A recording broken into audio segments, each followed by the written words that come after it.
Guya Madana. Manuel, muy buenas noches. Buenas noches. Que nos va a ayudar a conocer, a saber cómo puede conectar el cuerpo, la mente a través de la respiración, a conocernos mejor, a tener una vida con más calidad, bueno, a través del conocimiento de las filosofías, las técnicas orientales. Un abanico que abarca, creo, Manuel, algo más que el yoga, y vamos a hacerlo además viendo imágenes del centro, pero además también aquí en directo con la ayuda de Nubia vamos también a ir ilustrando todo lo que nos vayas contando, ¿no? Efectivamente, así es. Bueno, yo sé, quería empezar preguntándote, bueno, ¿qué has conocido, recorrido prácticamente el mundo, instruyendo a miles de jóvenes, ayudándoles, formándoles en todo lo que tiene que ver con el yoga y algo más? Yo no sé cómo, precisamente para la gente que esté en casa, podemos concretar cuáles son esos conocimientos que tú tienes. Bueno, no es tanto el conocimiento que yo pueda poseer, sino las necesidades que todos tenemos como seres humanos. Hay dos cosas que todos deseamos, sin duda alguna. Y estas dos cosas vienen a ser como el anverso y reverso de una misma moneda. Una, no sufrir, y otra, pretender o querer por todos los medios ser felices. En realidad, ambas cosas vienen a ser lo mismo. He aquí donde, en este caso en concreto, el yoga pone a nuestra disposición un aporte de posibilidades extraordinarias para potenciar al ser humano en todos los aspectos, en el ámbito físico, del bienestar físico, en el ámbito de las emociones, para poder más bien controlarlas, porque las emociones son las que nos hacen padecer indudablemente casi siempre, y se convierte en una especie de caballos desbocados, de ahí que exista la necesidad de saber encauzar adecuadamente esa energía. Y luego procesos que podemos denominar de naturaleza cognitiva, o sea, el saber pensar, el saber razonar, cómo situarnos ante nuestra existencia. Y luego, pues, implicarnos de alguna forma en una búsqueda más profunda. Cuando uno trata de indagar, de aventurarse en desentrañar los misterios de la existencia a través de los misterios de la propia mente, porque nuestra mente casi siempre, en vez de ser un amigo como el yoga pretende que sea, viene a ser una especie de ladrón que nos roba la calma, ¿no? Yo creo que hoy en día, en los últimos años, no sé si coincides conmigo, ya creo que es incuestionable los beneficios, por ejemplo, que puede tener el yoga, algo que, bueno, pues igual hace una década era más desconocido, por lo menos en nuestro país, hoy en día no lo es. O por lo menos tanto. La respuesta es ambivalente, puede ser sí y puede ser no.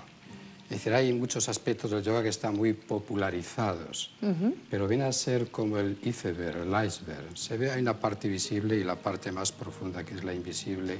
Solamente, digamos, ciertos expertos, estudiosos, eruditos, son los que indagan, los que buscan en esas profundidades, en ese océano.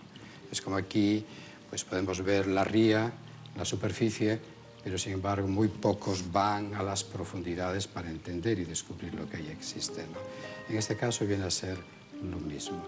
Se conocen aspectos del yoga, los más externos, los más superficiales, como vienen a ser esas llamadas posturas o asanas, que sin duda producen un enorme equilibrio a nivel psicofísico y tratan de integrar tanto la mente como el cuerpo. A ese aspecto le vamos a denominar salud integral, porque casi siempre, cada vez que hablamos de la salud, nos estamos refiriendo a que funciona bien los riñones, funciona bien el hígado, funciona bien el corazón, pero a veces hay estados de ánimo que podemos denominar negativos, el insomnio, la ansiedad, la angustia, las fobias. Todo esto es determinante para que el individuo realmente aprenda a conducirse y a vivir de forma positiva, porque casi siempre negamos aspectos que nos suceden y nos ocurren en la vida que son inevitables. En el momento en que surge el aprendizaje de aceptarlos y luego empezar a modificar acciones, situaciones, no cabe duda que hay una apertura en la conciencia del individuo que va a hacer que no exista la necesidad de alguna manera de ir al cielo y uno tenga que morirse, sino que uno construye el cielo en el aquí y ahora mismo. Uno aprende a vivir despierto, presente, consciente, y entonces la vida tiene una vivacidad distinta. Entonces uno se convierte en una especie de estudiante que tiene una mente atenta a ver lo que ocurre, lo que sucede, y ese aprendizaje le va acercando uno más y más al conocimiento. De la misma manera que en el frontispicio del templo de Delfos, esa frase tan mencionada, pero no por ello deja de ser tan importante, conócete a ti mismo. En la medida en que uno descubra quién soy yo, por qué sufro, para qué existo, por qué existo, pero porque tengo que desaparecer un buen día y porque he nacido cuando yo no le he dado permiso a nadie para venir a este mundo, ¿no es así? Bueno, pues todo ese misterio hay que buscarlo allí donde se encuentra, en las profundidades de nuestra propia psique, de nuestra propia mente. Para ello, el yoga emplea múltiples métodos o sistemas o estilos. Y, sin duda alguna, ese puente que nos acerca, que nos une, que nos lleva a esa otra orilla del conocimiento, es lo que podemos llamar la meditación, la interiorización. Y eso va a generar la riqueza tanto a nivel externo en nuestra vida como a nivel interno. Bien decía Rabindranath Tagore, Occidente es como mantener los ojos abiertos, es decir, buscar en el mundo de los sentidos de los que formamos parte. Oriente es como cerrar los ojos, que viene a significar buscar en el propio interior. Por lo tanto, en la medida en que uno aprende a conocerse a sí mismo, como decía otro gran filósofo que se llamaba Krishnamurti, en esa misma medida que el cambio se genera y se produce en el individuo, va a haber un cambio social. Casi todo el mundo quiere cambiar a los demás, pero sin embargo nadie hace el trabajo para cambiarse a sí mismo. Manuel, además de Nubia, que nos acompaña, estamos viendo imágenes del centro. Explícanos un poco lo que vemos, cómo funcionáis, si puede ir cualquier tipo de persona que no tengamos absolutamente noción alguna de yoga, que es importante también apuntarlo.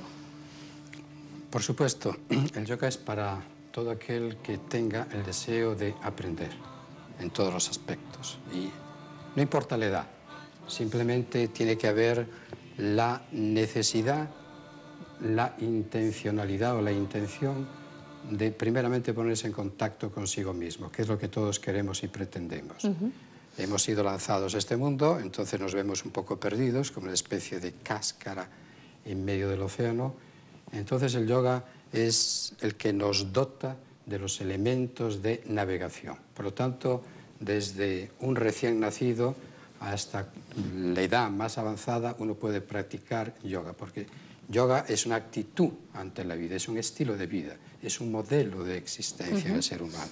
Vamos a seguir, le vamos a pedir a Daniel, perdona, que nos siga poniendo imágenes así, puedes ir sobre ellas quizás explicándonos con más claridad lo que vemos. Sí, aquí vemos, estas se llaman asanas o posturas de yoga, donde de acuerdo con las escrituras hay más de 840.000. Algunas son sencillas, pero otras son más complejas o más complicadas. De ahí que uno, de alguna forma, empieza aprendiendo el alfabeto y luego con las letras vamos formando palabras y con las palabras vamos escribiendo un libro. Pues podemos observar cómo todo aquello que compone el organismo del ser humano, todos los diferentes sistemas, son de alguna forma activados. El sistema musculoesquelético, el sistema circulatorio, el sistema endocrino, el sistema nervioso, el sistema inmunitario.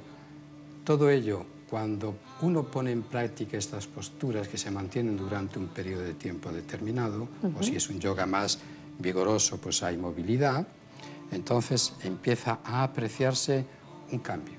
Hay que considerar que estamos formados por trillones de células individuales y cada una de estas células tiene que ser regada adecuadamente, alimentada. Bueno, estas posturas, al activar la circulación y esta circulación bien oxigenada va llegando a estas células que reciben la aportación de oxígeno y de los diferentes nutrientes que van a dar vida, van a dar vitalidad, van a dar, en definitiva, salud. Por lo tanto, en este caso en concreto, yo diría que el yoga enseña el camino hacia la salud y hacia el bienestar. Solamente requiere la intención de una práctica determinada. Y no solamente eso, sino que la actitud mental de entrega, de desprendimiento, de atención, de enfoque, no de dispersión, va a generar y a desarrollar lo que podemos denominar el poder de la mente. El poder de la mente es lo más poderoso que puede existir en el ser humano. Simplemente que se encuentra en estado potencial, en estado adormecido.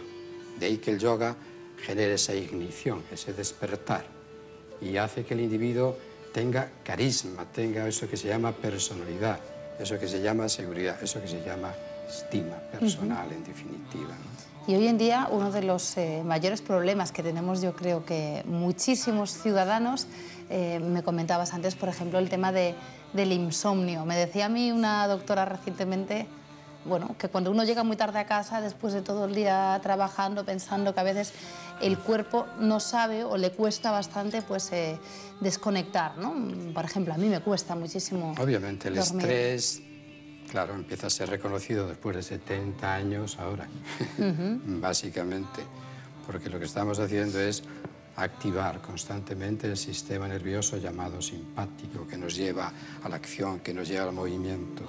Y si vamos sembrando esa acción una y otra vez, lo único que vamos a recoger va a ser hiperactividad. De ahí que cuando uno llega por la noche a su casa y quiere descansar, se ve en la imposibilidad de hacerlo.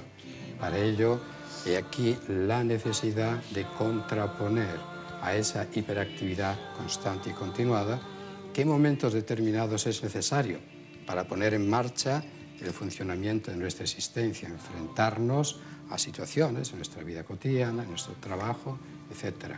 Ahora, si esto se convierte, si esto se cronifica, si esto perdura a lo largo de días, de meses y de semanas, reducir esa hiperactividad es muy complicada, a no ser que uno ponga en funcionamiento y en marcha estas prácticas de yoga, tales como las posturas que mantienen el equilibrio homeostático de nuestro cuerpo, que regulan el sistema nervioso, sobre todo parasimpático, donde aleja al individuo de esa actividad frenética y constante, por medio de la respiración, que es el vínculo que nos une a la vida.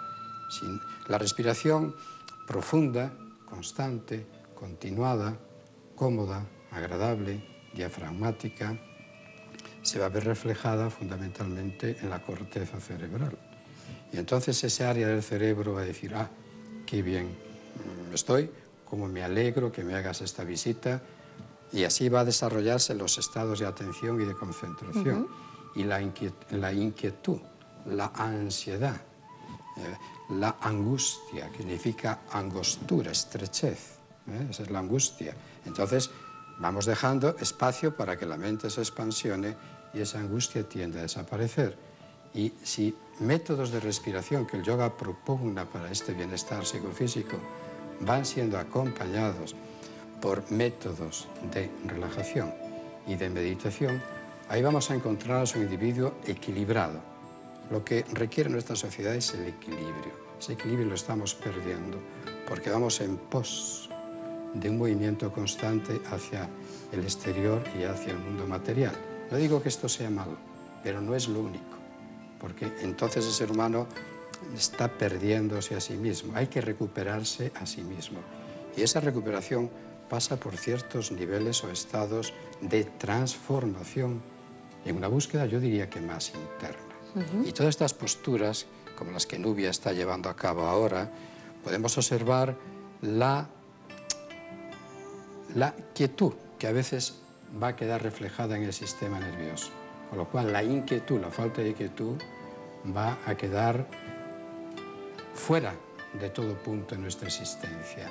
Al mismo tiempo vemos la plasticidad de la postura, vemos al mismo tiempo el mejoramiento de nuestro cuerpo, no solamente a nivel externo, sino que todos los órganos internos comienzan a ser afinados como si fuesen instrumentos de una orquesta sinfónica, con lo cual va a mejorar pues, nuestro estómago, las digestiones, los intestinos, el hígado. A veces cuando nuestro corazón se ve sometido a la tortura de esas arritmias continuadas, pues evidentemente va a haber un mayor control, un mayor control sobre nuestro propio cerebro. Así podemos ver reflejado pues, en las funciones cerebrales cómo esas ondas cerebrales van siendo modificadas a través del comportamiento que se produce en las mismas mediante estas posiciones o posturas o asanas, que es el ejercicio, yo diría, más completo, porque lejos de malgastar la energía, esa energía va quedando como reserva, almacenada, y cuando hay necesidad de proyectarla en cualquier acción de la vida cotidiana, podemos hacerlo sin ninguna dificultad. Bueno, Manuel, o Madana, que decíamos al principio, quería, bueno, pues tampoco dejarle a las personas que nos están viendo la duda, qué significa Madana, y así aprovecho también parte de la entrevista para que me cuentes un poco, pues, peripecias, que me imagino que en estos años habrán sido muchas viajando, pues, como decíamos, alrededor del planeta. ¿Qué significa la primera Madana? Para decir brevemente, la enseñanza del yoga pasa de maestro a discípulo. Yo he tenido muchísimos maestros, sobre todo uno, llamado Swami Vishnudevananda. Y como parte de esa formación yógica, de esa instrucción yógica, de esa enseñanza, mi maestro me ha pasado parte de su experiencia, de su conocimiento, de sus enseñanzas. Y establecen pues, un nombre que te dan, ese nombre que se ve reflejado. En mi caso, con el nombre de Madana, me relaciona con mi maestro, con el yoga, con una búsqueda más profunda que prácticamente se desconoce en lo cotidiano, y al mismo tiempo me lleva a pensar que la vida para mí tiene un propósito, una finalidad muy clara, que es descubrir quién soy yo en realidad. Y eso pasa por una transformación que, como decía con anterioridad, va siendo realizada por medio de los diferentes sistemas yógicos o de yoga que te van acercando a la fuente del conocimiento. Parte de este conocimiento lo he adquirido, entre otros muchos lugares, en la India. La India, país que adoro y que visito con frecuencia, donde visito a los grandes gurús, grandes maestros vivos todavía, muchos de ellos, o lugares donde han vivido, y donde paso periodos pues, de práctica, de meditación. Por contar una anécdota, en los Himalayas, donde yo vivía en una cueva, pues obviamente uno dice, si me retiro en una cueva, controlo mi mente, la conozco. No, en cuanto estás en estos lugares tan apartados de la civilización, tu mente está muy aferrada, muy apegada a tus hábitos y a tus costumbres. Y entonces tu mente va siendo trasladada desde esa lejanía en los Himalayas hacia lugares, como puede ser aquí, una buena comida, una buena ducha, y no verte metido en el Ganges tan frío, ¿verdad? Sí. Para poder lavarte tranquilamente, y entonces te das cuenta cómo vivimos en Occidente de una forma extraordinaria, donde se ha alcanzado un nivel de estabilidad y de confort, pues, irreconocibles, evidentemente, en cualquier otra época y en otros muchos países, ¿no? Es la India el país que más te ha marcado, me imagino, en este aspecto, por lo que decías ahora. Sí, porque ahí es donde empieza eso que se llama la filosofía perenne, a la que se refería Aldous Huxley, por ejemplo, ¿no? Y la filosofía perenne ahora está siendo, entre comillas, perseguida en todo el mundo, sobre todo en el mundo occidental. Físicos, médicos, profesores universitarios, que tienen todos una gran formación fundamentalmente académica, están inclinándose cada vez más y más hacia el yoga, hacia la meditación, hacia el budismo, porque ahí empiezas a sentir esa plenitud que te falta. Siempre hay un algo que tú consideras que si lo logras, automáticamente vas a ser feliz. Pero esa es una ola y detrás de una ola viene otra, y detrás de un deseo viene otro. Y esa es la condición de nuestra mente. A veces hay un mosquito que te molesta aquí en la mano, y ¿qué es lo que haces? Matas el mosquito. y crees que se acaban los problemas. Pero una vez que matas a ese mosquito, vienen 100 al funeral más. Cuando tú cumples un deseo, hay otros muchos deseos ahí subrepticiamente aguardando para poder manifestarse. Y esa es la condición de la mente.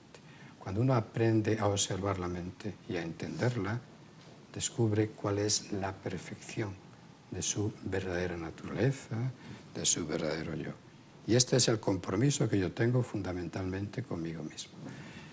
El yoga, hay que decirlo, no es nada dogmático. El yoga pone a nuestra disposición una serie de métodos y quien quiere lo toma. Es como en verano. Porque te iba a preguntar, Manuel, yo creo que viene a cuento un poco la pregunta, como hablamos de filosofía, hablamos incluso de creencia también, es importante decir si está reñido, para todas las personas que nos estén viendo, pues con otro tipo de creencias, la práctica o no de yoga, ¿cómo se conjuga todo esto?